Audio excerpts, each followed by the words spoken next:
My name is Bomani McLaughlin, the CEO of the Supreme Kings and Mentoring Program, and my vision statement is empowering the youth through the discipline of the lost arts, which are yoga, meditation, and holistic health and fitness.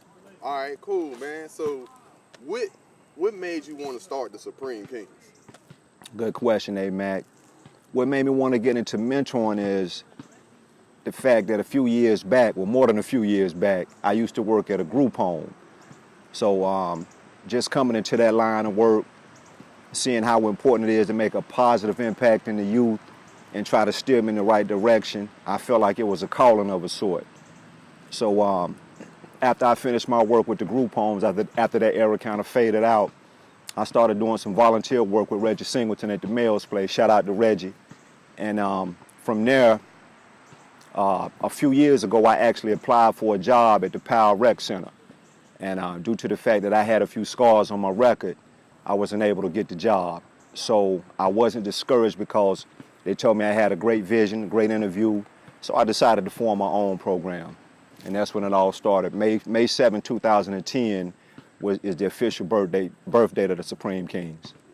Okay, so being that you work with the youth, what are some of the issues that that you deal with, that you find that you encounter dealing with the youth?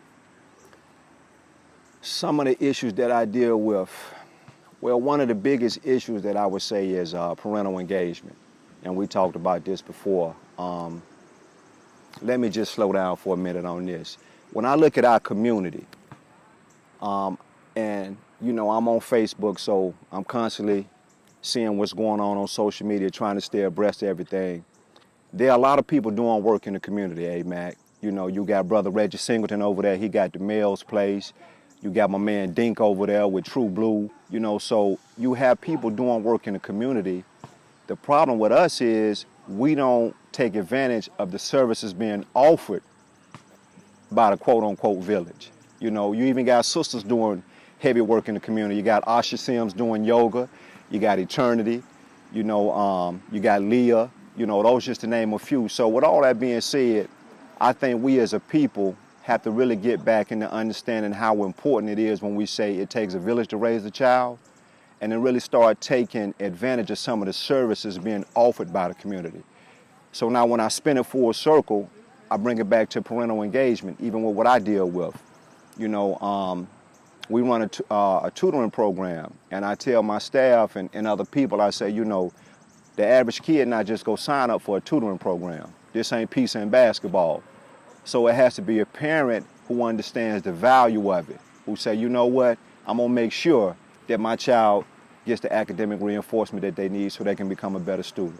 So that's one of the biggest obstacles, is just getting parental engagement. You know, we have a few who really, and I definitely appreciate it, the ones who make sure that they're involved in the program, you know, but the majority, you know, I've been doing this since 2010, man, and I can probably count on one hand minus a thumb, you know, how many parents I've actually seen come in and just see what's going on with what I'm teaching the kids. Yeah, just being that I've worked in the school system before, that's one thing that I noticed from me growing up, the parent engagement. So when you have, just say, the like student-teacher, student-parent conferences and stuff like that, when I was working in school, you don't see a lot of parents come there.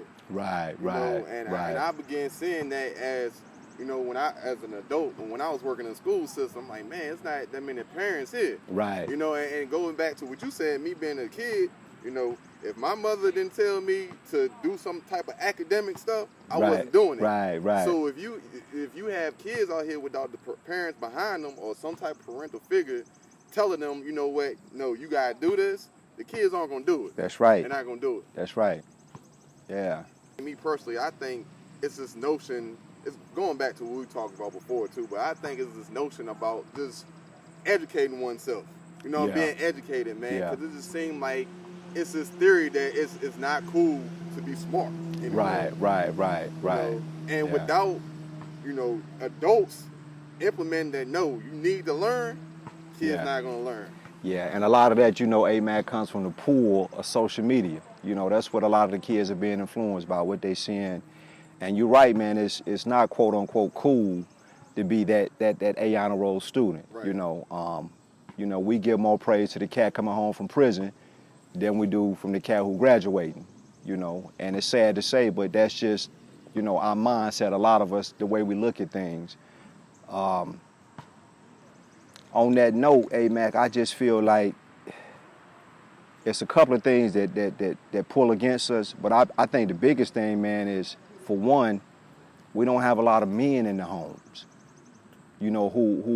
and I say that's so important because it takes a man to teach a boy how to become a man. And I speak from experience because I was raised by a single mother.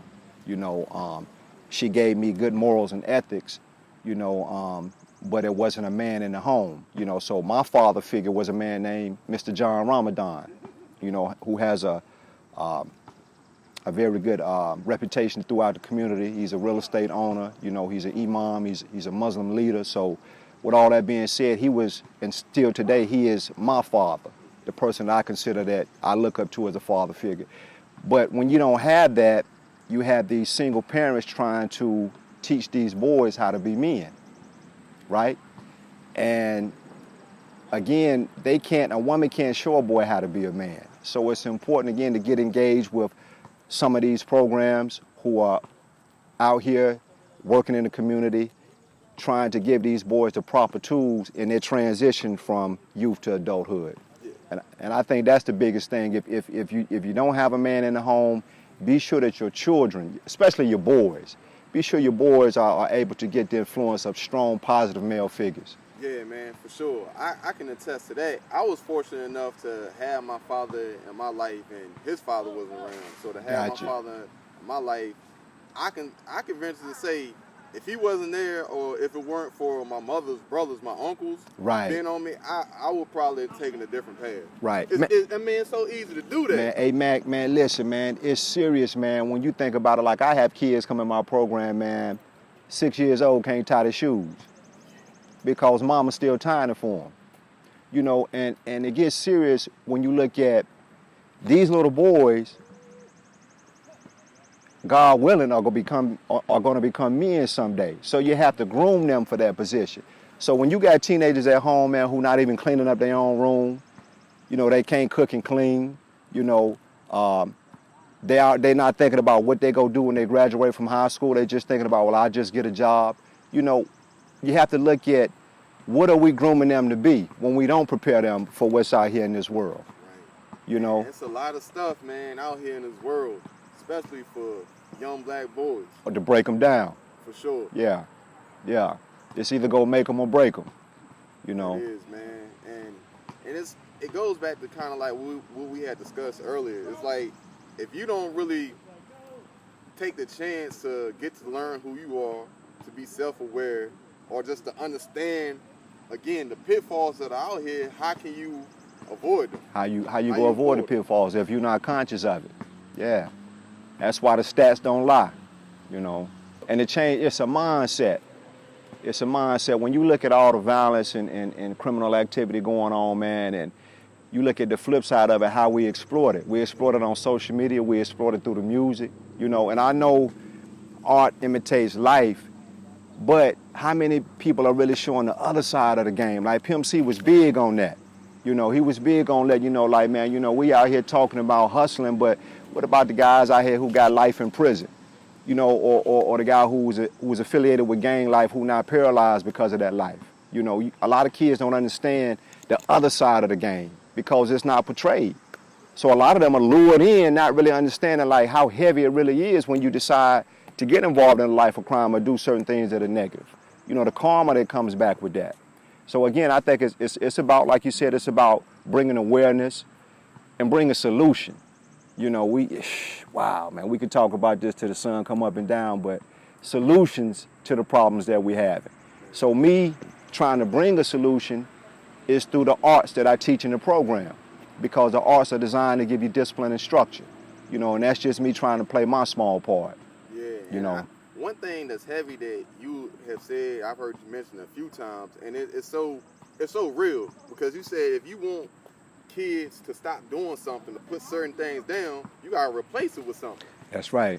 I said that the other day in the meeting that we had. Yeah, my thing is like if you go tell a kid, look, stop hustling or pushing indoors or whatever you're doing that's illegal, and that kid, if he's groomed in that environment and he's in a situation where he's seeing his mother or whoever's taking care of him working and struggling, right? But what are you going to give that kid in replace of that? Because he already said, well, you know, my mother, man, she working 2 jobs and look at where we living. We living hand to mouth, man. I'm definitely not going to do that when I can go pull a lick and get a couple of stacks under my belt. You know what I'm saying? So my theory with that is if you go tell them to stop doing something, what do you go give them back? And my answer to that is I tell the kids, man, get involved in trades. Get a skill set. Learn to get paid from the neck up, you know, because just having a job, you're not going to be able to make it out here, or you go struggle living hand to mouth. So for all the kids who are getting ready to graduate or who have graduated, if you're not going to go to college, get you a skill set. You got the Urban League, you got Goodwill teaching programs, but you have to have something that when you get out here in society that they're willing to pay for. You know, I have to pay this man because he has knowledge of something. Other than that, man, it's just unskilled labor, and that's a dime a dozen. Yep. So I'm big on pushing the trades to the kids because, you know, I got a few partners, man, who are entrepreneurs because they have learned the trade and flipped it and made it their own business, you know. So they live in testimonies of what can happen if you put forth the time and energy into learning it and decide to make it your own.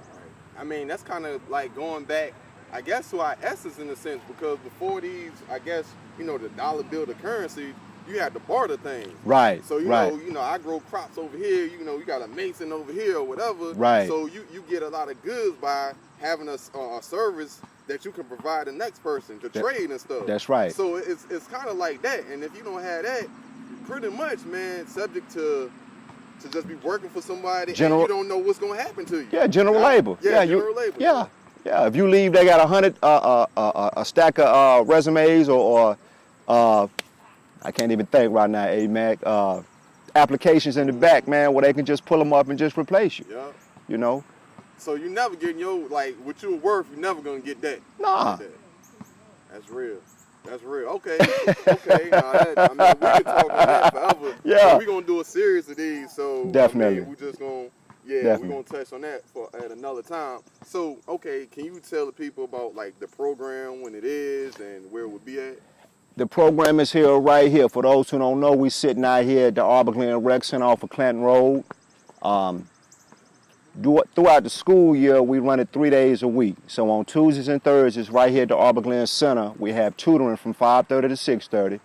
And that's just not for the Kings, that's open to the public. You know, we highly encourage anybody who needs academic reinforcement to get involved with the tutoring. On Fridays, we have what we call King's Court.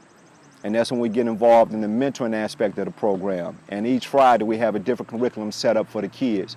That's also here from 5 to 6.